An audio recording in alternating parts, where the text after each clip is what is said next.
This is Season 2, Episode 18, and you're listening to Lovers Interlude. Hi, welcome back to another episode with me, your host, Zoya, and you're listening to The Black Sprout. This week, we have a special guest. What? Can you please introduce yourself to the podcast? Alright, hi guys. So my name is Yamyiah, and I'm very excited to be on this episode this week. It's a long time overdue. She has been asking me to be on this podcast for a while, but I think this time it just aligned so perfectly for us. Don't lie, she was visiting, so she was like, okay, I'll come on. Anyways, so the topic itself is also interesting because love is something that is so complex that I think for us, just our life and the way we view love has been different, but it's changed over time. So I'm interested to hear what she has to say, and I know she's always interested in what I have to say. Okay, I don't know about that. Anyway, guys, this is my sister. So she's kicking on the mic like if, she's not my sister, my blood. Like, I asked her to come on this episode because Yamyiah is a lover girl. Wouldn't you agree? You're a lover girl. No. I always like to start my episodes, everybody who listens to them, I like to start my episode trying to pinpoint and explain to people why. Like, why did you want to do this episode? So, no guys, I am not in a relationship, nor have I ever been in a relationship. And you might say, Zoe, why are you even telling us that? Because people ask all the time. I know, it's giving celebrity. I'm joking. Maya gives me these faces sometimes. Like, geez, it shakes you. Anyway, I'm reading a book called Communion, The Female Search for Love. It's by Bell Hooks. Anybody who knows anything about feminism and just expansive thought, really, just the idea of like decolonizing the mind, knows that like Bell Hooks is somebody you need to get on.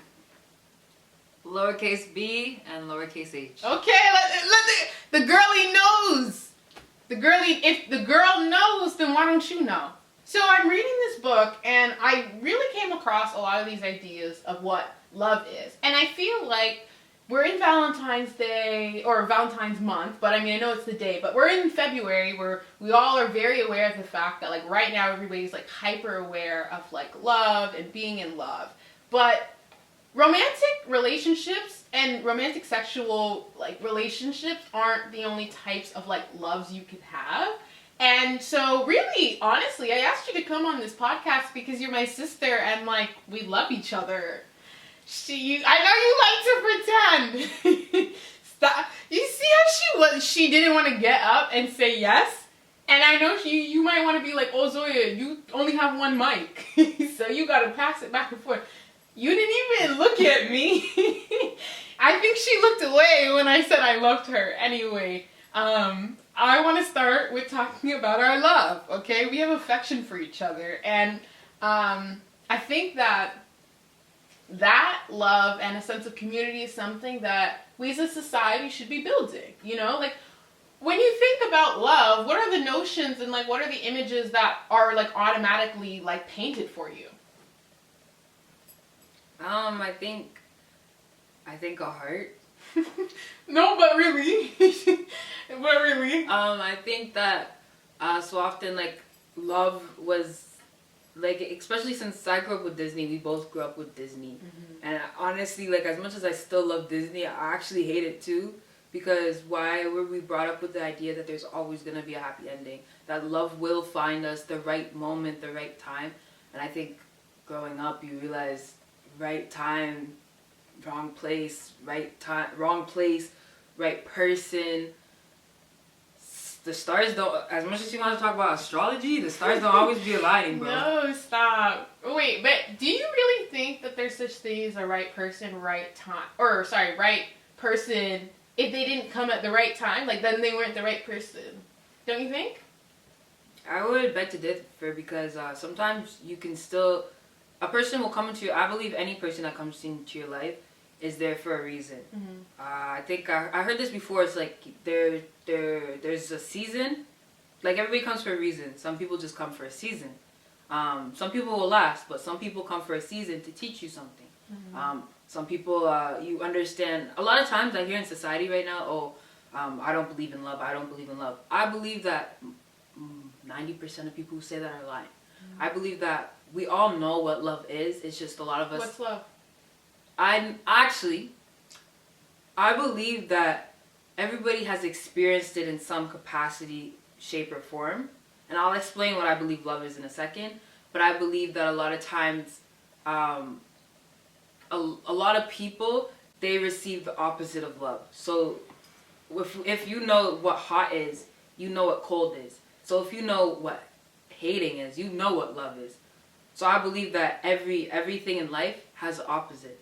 So if we understand, all we've understood is struggle and we felt hated, then we do know that there's love and we know that we haven't received it. I believe love is not a single word that can be described in like a sentence, but I believe there's a lot of things that form love. So I believe when you feel community with somebody, when you feel a connection with someone, and that's a positive connection where, for me, when I feel loved, I feel accepted. So I feel like the word love itself isn't universal. We use it in a universal form, but it's very much a description that even though we may find it in the dictionary, it changes by person and perspective. Okay, so I know this isn't my podcast, but if I could ask you a question, do you believe in love? And what is your definition of love? Okay, Miss Host. I'm joking. I do believe in love.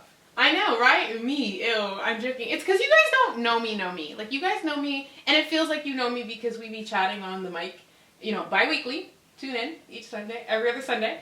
But I feel like I do believe in love. Like, I truly do. In fact, I got a quote loaded up from the book that I wanted to share about love. I truly do believe in love. I think that also love, same thing, that love, it's hard because love is not one thing. And I think that that's the limitation of like English, that you have these words, like for instance, you have like filial love, right? And you have like egos, and you like have all these like different ones, and we in like philosophy, when I was in them classes, they were like teaching you these different versions of love, and yet in our conversations we don't really speak like that. Like, I don't know if I necessarily believe that you should be like, I only have a friendly love with you when you like talk to somebody. I feel like I'm a passionate person, so I love when people speak in extremes and like I speak in extremes.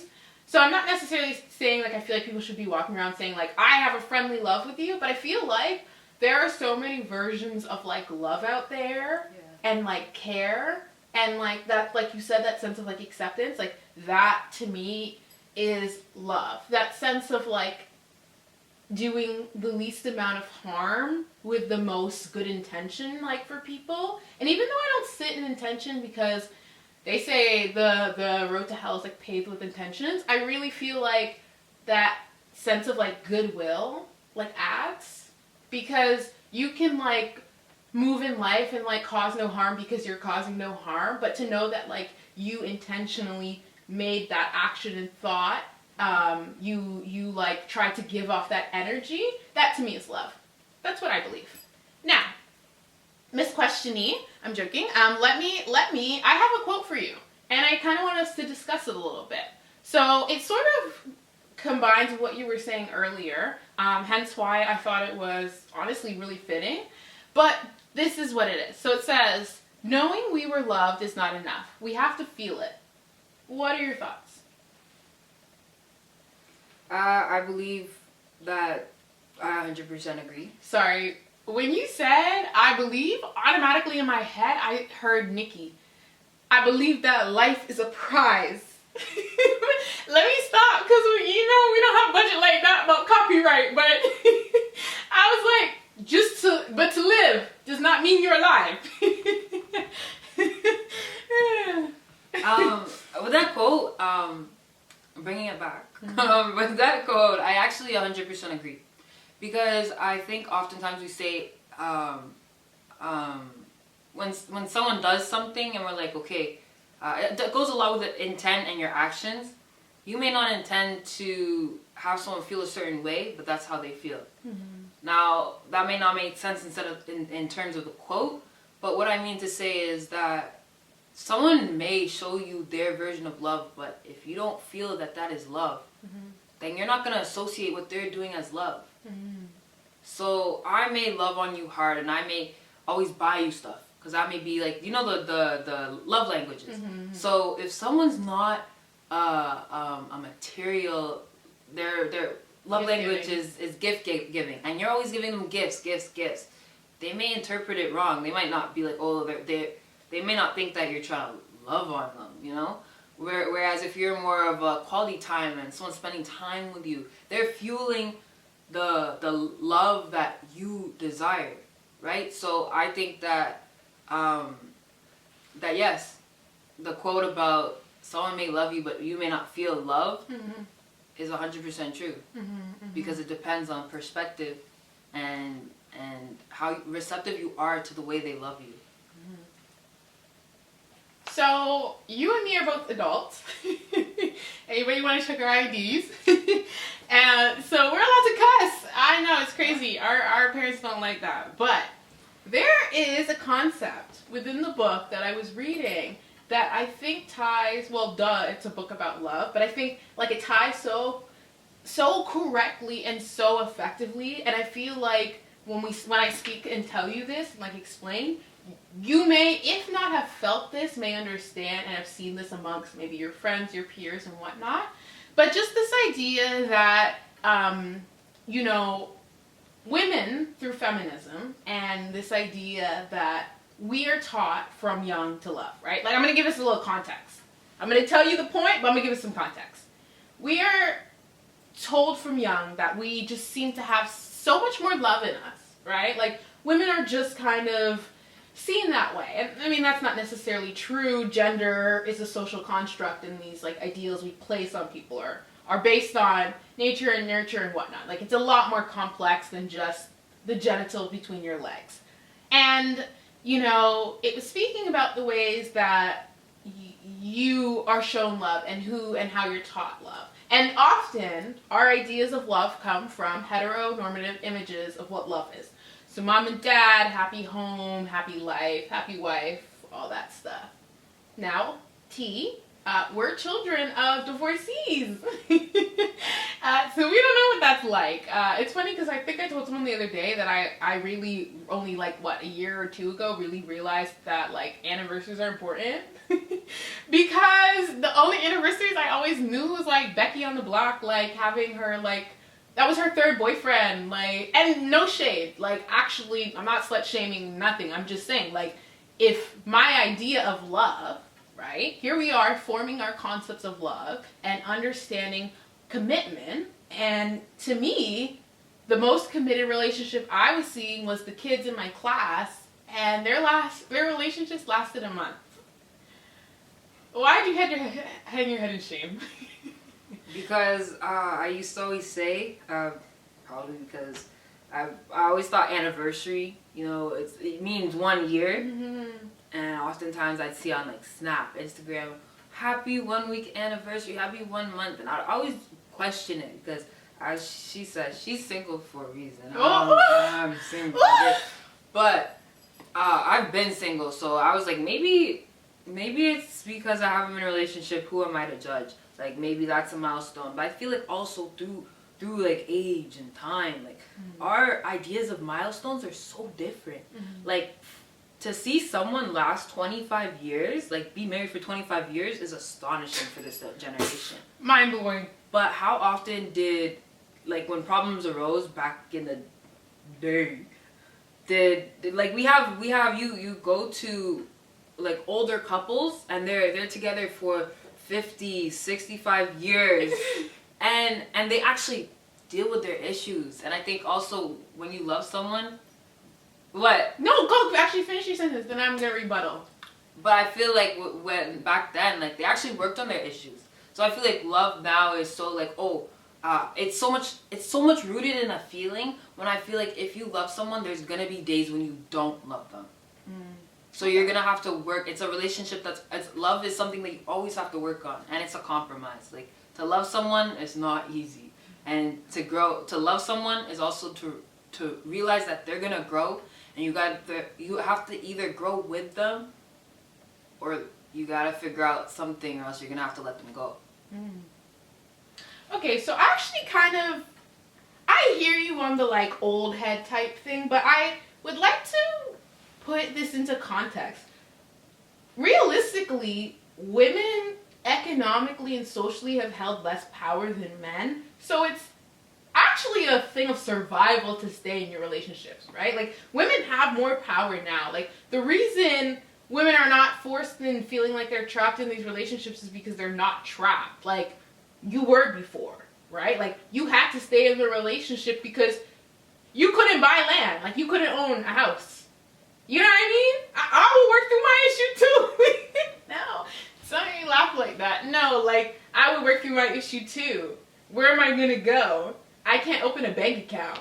You know, like, I hear you. But you see what I mean by that, though, in terms of, like, our notions of love? That so much of our ideas of love are rooted in, like, I wish I can circle back to this point. I will eventually, but anyway. So much of our, like, ideas of love and notions are circled in, like, to transactions and what we can, like, give and do for each other.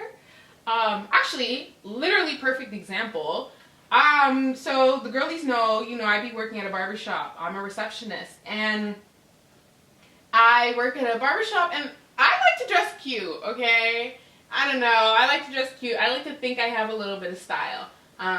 Every now and again, the girlies acquire a fan. Anyway, I have this one guy old man, is asking me out. No, this man is begging for my hand, right? Like, to the point, like, it's a little embarrassing. And then he was even offering, like, to pay me. Now, a girl, I would never knock a hustle. Never knock a hustle, get your coin where you can.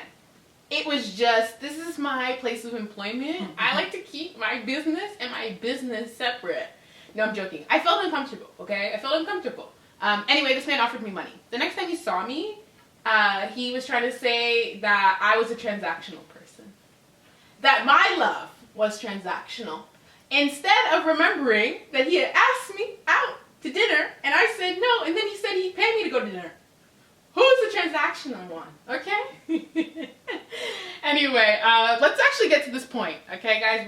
This episode is ticking along, and, all me and Maya are doing is laughing on the mic when I really want to give you an episode. Come on, Maya, you're gonna make this episode like 40 minutes. Blame her, okay? Don't blame me. My bad, guys. Anyway, so what my next concept is talking about adapting the bitch persona. So, blink, I know, not me saying the B word. Anyway, so this is the idea that as women, we are taught versions of love. And then we have women, probably me, it's me. Okay, out of the two of us, it's me. This is literally why I brought you, because I feel like you and me often act in different ways and yet understand each other's mindset, and like sometimes we think similarly but we act in different ways about, like, execution. And so some women reject the idea of, like, what women and, like, our our society has set as, like, expectations for us in love and relationships and whatnot. And so you adapt what is called the bitch persona as a reaction to that. You're rejecting. It was me. It's me. It was definitely me, because I feel like I softened out when I realized that to be a feminist, but I'm not a feminist, okay? I don't ascribe to feminism. I ascribe for, yes, intersectionality and diversity and inclusivity and whatnot, but anyway, whatever. I feel like once those ideals became really strong and purposeful to me in the beginning, when it was like, here are all the things society forces us to do, I'm rejecting them all, F pink, and, like, all that. And then circle back, and I'm like, I really like pink, and I just want to be soft, and I just want people to, like, baby me, and whatever. But I think it's really interesting because, so much of life feels unique and like isolating at times. And then I read books like this and I realize like I'm not unique. Like, okay, we are. You know, like you're special, we're complex. I talk about this literally every episode about how complex we as humans are. But then I read like this and people are like, you're adapting the bitch persona because you are rejecting, you know, society's like gender norms that are being forced on you. And so what do you have to say about that? You know, what are your experiences with society expecting you to perform femininity and like womanhood and like affection and love in a certain way, and and maybe not yours, but like people's reaction, the reaction of like being the bitch to counteract that? Well, earlier I had said that I believe that people who say they don't believe in love are wrong. But the only reason why I say that is because I used to be that type of person. Mm.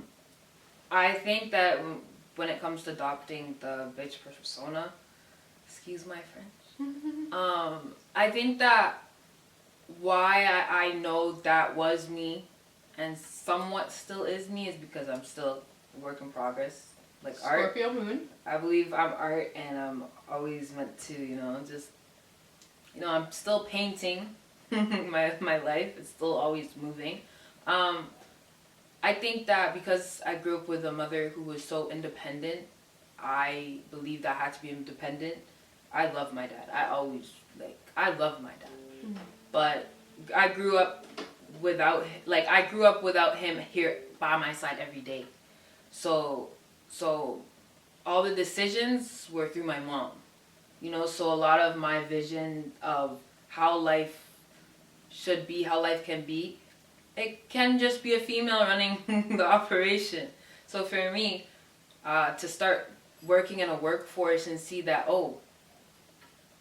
not everybody's comfortable with a powerful woman in a powerful position and they feel intimidated, and you don't realize that sometimes the way people are reacting to you, they may literally call you stupid, and you're gonna be like, wait, whoa. And you gotta realize that some people are still adapting. And I like to think of it's the idea that like, if I don't sit here striving to like make you think that I'm nice, and like, yeah, like that sense of niceness, right? Because nice people aren't necessarily kind, right? You know how, for instance, you're always like, how you can tell a catty girl where you're like, no, like she's saying this nicely, but like you can tell? That to me is the idea of like rejecting it, where you're taking on the bitch persona is the idea that like, I don't strive to be nice and I don't want you to be perceive me as such. And yet it's almost like that living in the extreme. So it's like, if I'm not going to be nice, what is like the furthest thing from being nice that I can be? A bitch, right? And you find liberation in that because as women, we are taught that the best type of woman could be one who's loving and, nice and caters to you and cooks for you and performs femininity to the utmost, right? And instead you reject that. So then, my question is, would the bitch persona just be a way of women protecting themselves because they haven't felt like they had the freedom to do what they wanted for so long? Because if you think about it, like, if you're saying that the bitch persona is an attempt of saying, like, I can do what I want and I don't have to be all nicey nice, but then at the same time, when you find someone that you love, don't you reject that bitch persona? But I think you're still thinking that love is only romantic, right? Because people are taking on these personas in life, right? Like this, maybe not necessarily, with your like intimate friend, but like the idea that I don't have to do this for you because as a woman I am expected to do this, right? Like I think the important thing you really get from Bell Hooks is that love is like so entrenched in like so much, and that like if we as a society built so many more connections, relationships, resources, and communities on love and community, then like we would prosper, like we would like be better for ourselves. And so I think the idea that saying that all it takes is like this man is like gonna come in and like change you, like make you not the bitch, like that's the problem. That's why so many women are adopting this, because it's like that's almost like the Cinderella thing. Like there was swooping in to save you, a man. Like I'm sorry. But like, you know what I mean? Sorry. Whatever. It's giving Abbott Elementary. Anyway, like I just feel like that's where what the book is rejecting. That it's not like some symptom, right? Being the bitch isn't the symptom of the patriarchy, and like the cure isn't gonna be finding a good man. Because maybe you're gay and like you don't want a man, you know what I mean? The whole book talks about love, and just this idea that, you know, through the rebellion and like, you know, this fight against these sexist devaluations, as they would say, but just like these sexist like ideals, is this still this search for love. And so Bell Hooks says this: it helped me to put the search for love in proper perspective. We're talking about like women's liberation. It helped me to see that women within the patriarchy could not depend on the love of a good man to affirm our quest for selfhood. I feel like we have to talk about this. This is basically saying that she was looking for love. And I feel like this really connected to me because I feel like that, where like I am open to love, right? Like I feel like people think I'm not because I'm never in a relationship, but I am open to love.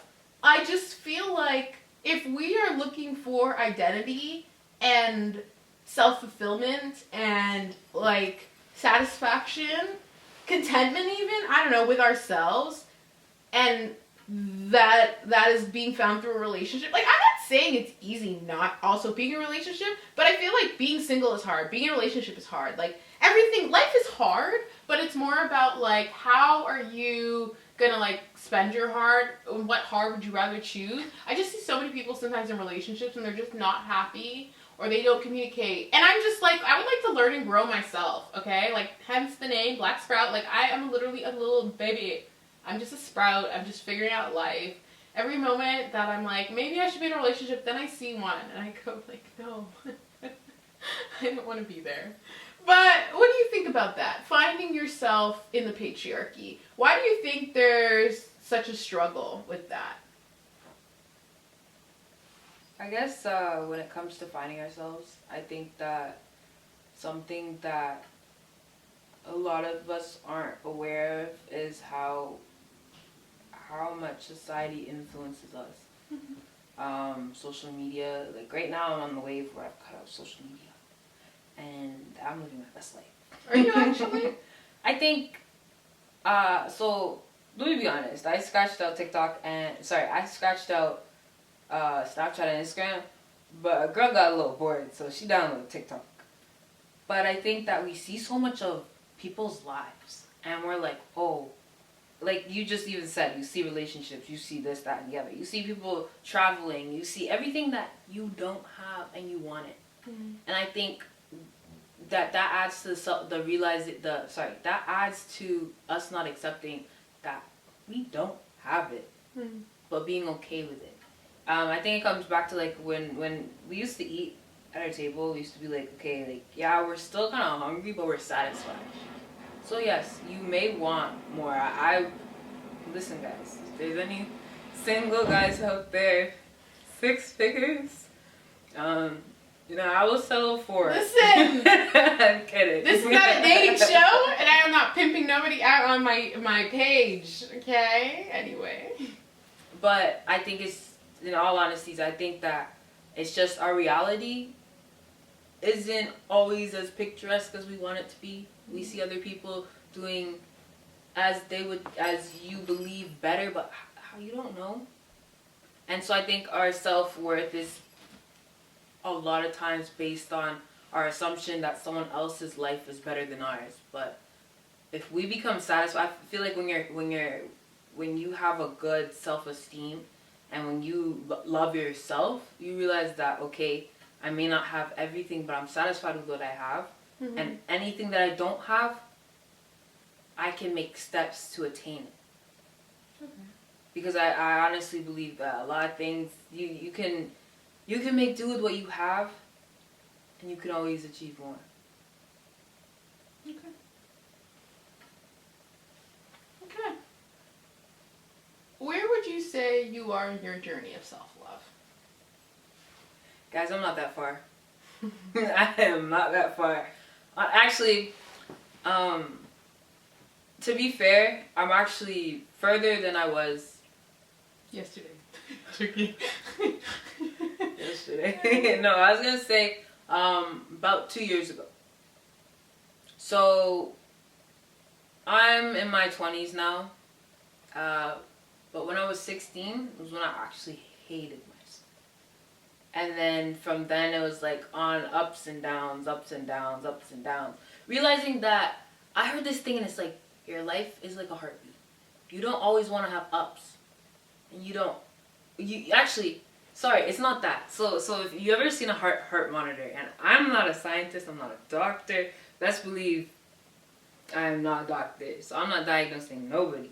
But if you have ever seen it on the movies, looked at a heart monitor. Yep, pick the movies. A heart monitor goes up and down, okay? And a lot of times people say, oh, they have highs and they have lows, but they just want to be right in the middle. You know, they want to just be okay. But you gotta have those ups and downs, because if you're looking at that heart monitor, you're dead. Flatline. You're dead. So you actually have to have the highs and lows in life for you to realize that, for you to realize different things about yourself, for you to progress in life. If you just flatline, your life is boring. I'm sorry, but your life is boring. Mm-hmm. What are you doing? Mm-hmm. And I think there always needs to be change. And just like your heart is going up and down on the monitor, at least. I hope not. It's going up and down here, buddy, because you need to go to the doctor. Yeah, for real. Check that out, bro. But I think that when it comes to my journey of self-love, I am further than I was yesterday. And there's a long way for me to go. Because you start accepting yourself for how you are, how you look, how you think, how you feel, and that the words that you say, that I had to realize that everything I thought was valid. Mm-hmm. Everything that I say is also valid, but it doesn't mean that what I say is not wrong at times. Okay. Because if you think about it, your feelings are valid, but if someone doesn't intend that reaction, then in some ways you are wrong. Mm-hmm. So I may look in the mirror and I may say, oh my gosh, like I don't think this anymore, because I think I'm drop dead gorgeous. But you may look in the mirror and say like, oh, I'm ugly. And someone else, how many times can someone else tell you like, you're beautiful, and that compliment itself can fuel a soul. So one thing I'm going to tell you guys is, to whoever's listening, try not to spread anything negative to someone, because you don't know how it's going to affect them. Someone could be having a bad day and that's the last thing that ticks them off. You know, but for me, when I felt like I was so ghastly looking, for someone to just be like, oh my gosh, like you look nice. Oh, like this, that, and the other. Like compliments, I'm not good at receiving them, but they actually like, they do fuel my soul. So my journey of self-love, it's forever continuing. I've had a lot of good friends in my life that have helped me realize that like I needed to work on myself, because I'm very much a giver. So I will give. I'm always giving, but what did I give back to myself? All that positivity I gave to them, to other people, I wasn't sending no positivity my way. So I had to build myself up, because if you think of it like a energy, and like a battery. Think of your phone battery. How long you use it till you refill it. I was just using it, and at the end of the day, I was dead. Like I was dead. It's exhausting. So you gotta learn to love yourself, because I don't think you have to fully be 100% self-loved by yourself to be in a relationship. But how are you gonna always expect, you're gonna contradict yourself a lot, because you're gonna tell someone that this is how they should feel. Why are you feeling this way? and you feel the same way. You gotta love yourself so that you can show others why it's important to love yourself. And that love is, it's not just, like, love is not always enough for you to show someone else. Like, you have to love yourself. And then, another thing, I'm sorry for taking so long, guys, but another thing that I learned was that, if you're looking for a relationship type love, and I say relationship doesn't mean romantic, I think any friendship is a relationship. So if you're looking for a relationship with someone, I never think they should ever complete you. I think that you should be a whole and they should be a whole, and you come together and it's a union. So I don't ever think that love should be like two halves of a whole. I think that you both are full and you continue to grow together. So it's like two separate seeds that work together. Not one side getting watered too much, the other side not. I just think that you can't expect that, I need this person in order to feel loved. Because I feel like that's another reason you brought up that a lot of people felt trapped. But I think another reason is because that's all they knew. Love for what they knew it. But they didn't love themselves first.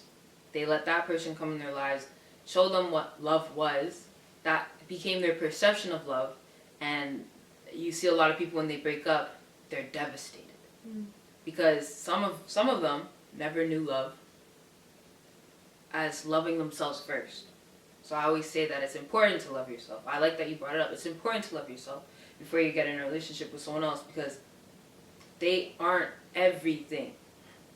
You're something too. Thank you for that. Wow, we talked about a lot today. Is there any last things you want to share on the podcast? Your thoughts, feelings about love? Well, thank you for giving me the mic again. I just think that one thing I would love to leave anybody, no matter how old they are, how young they are, is that it's okay not to understand what love is. Because I think love is like school. You gotta learn about it. You gotta explore it. You gotta figure it out. It's trial and error. Figuring out what you respond to, what you don't like. And love is very much about communication. It's hard for people to understand how to love you if you don't tell them. And I think a lot of times I struggle with this to this day. I be thinking that since someone's known me so long, they should know that I feel this way about that, or they should know. Like, oh, they know. How many times do you hear people say, oh, they knew what they were doing. They know. And if you're anything like me, sometimes I don't know. Sometimes you have to spell it out. Like, I've had people like me, and I don't know until they tell me. And they're giving everybody else knows. And I'm like, where were the signs? Like, am I blind? But you gotta understand that love is so closely related to communication. Outside of loving yourself, you actually, even when you love yourself, you gotta communicate with yourself. You gotta figure out how it is you deal with situations, because if you don't talk to yourself and you don't learn yourself, you won't understand what type of love you need. So when you're looking for love, you're gonna look for the wrong type of love, because you don't know what you need. And you may not know yourself. How many times people say, oh, describe yourself to me, and you're like, oh my gosh, like, that's such a hard question for me to ask, like, answer, because I don't know who I am. I don't know what my purpose is in life. But just take it day by day and figure yourself out. Like, figure out small things about yourself, because you're like a little repertoire. You're like, you have little things that you're gonna learn, and you're gonna build your repertoire. Okay, I like this, I don't like this. But one thing about love is a communication tool that if you don't communicate properly, people aren't going to understand how to love you, and you're going to be very frustrated. So learn to love yourself first. And when you get in a relationship, remember that it's not two parts of a whole. It's two people coming together to work and grow. And just know another thing, that if you are looking in relationships, it may not work out, but try and always learn something from anyone who comes in your life. Mm-hmm. The haters and the people who come just for a season. Listen, be okay with letting people go. Oh, purr. I'm sorry, like, I hate this because I attach myself to people at times, which can be really bad. Because when they leave, you're like, oh my gosh, like, they're gone. That's why I'm very selective with who I love and who I actually, like, take in my close circle. All I know is that love is an experience that I hope everybody experiences. But love can be frustrating. So, what's the name of this title? Lover's Interlude. So, to end Lover's Interlude, I would say love takes time. And love is a learning process. Like, love's forever growing. You read books about love and how the evolution of love. So, love's forever growing. There's the feminist viewpoint of love. I don't call myself a feminist. I believe that women should have rights. But I just know that, like, I'm not extreme in anything. So. Oh, did someone extreme? I didn't say that. Is someone extreme? I didn't say that. But I just think that there's so many viewpoints that you just gotta find what love works for you. So the quote I'd like to leave everybody off with is, to love is to learn. And to learn is to understand.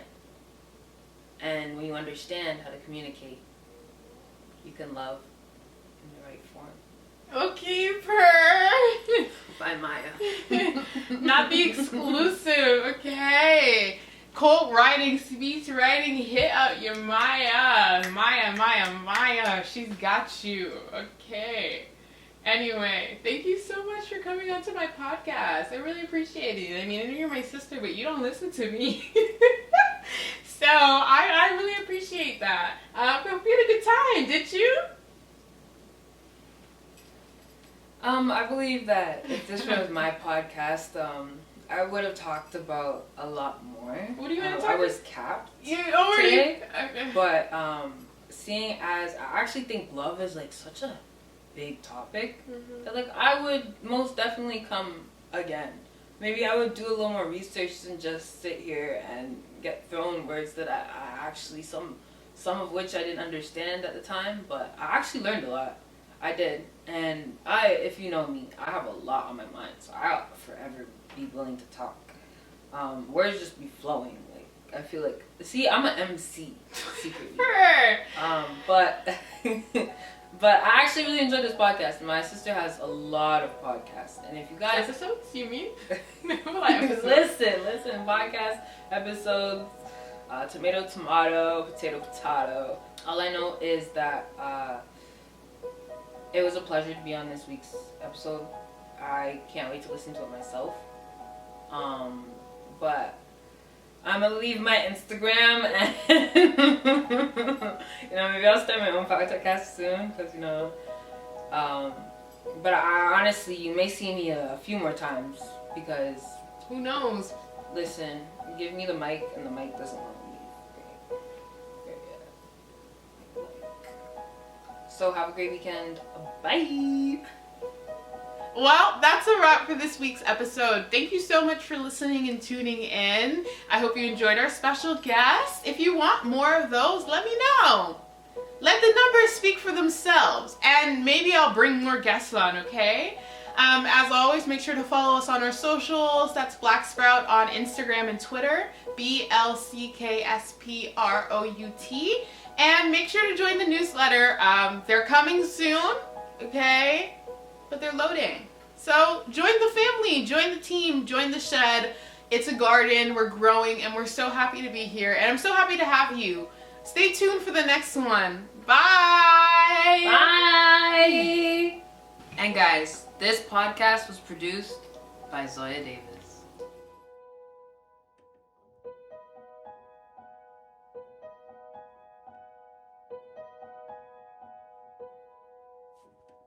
So I just hope you guys got something. I know, literally. What is that? Are we gonna die? Listen. This podcast was produced by Zoya Davis. And I'm her manager. No, she's not. Alright, thanks y'all. Bye. Okay, perfect. Literally two. Oh, did you knock that over? Yep. No. Yeah, I don't know when you guys can record.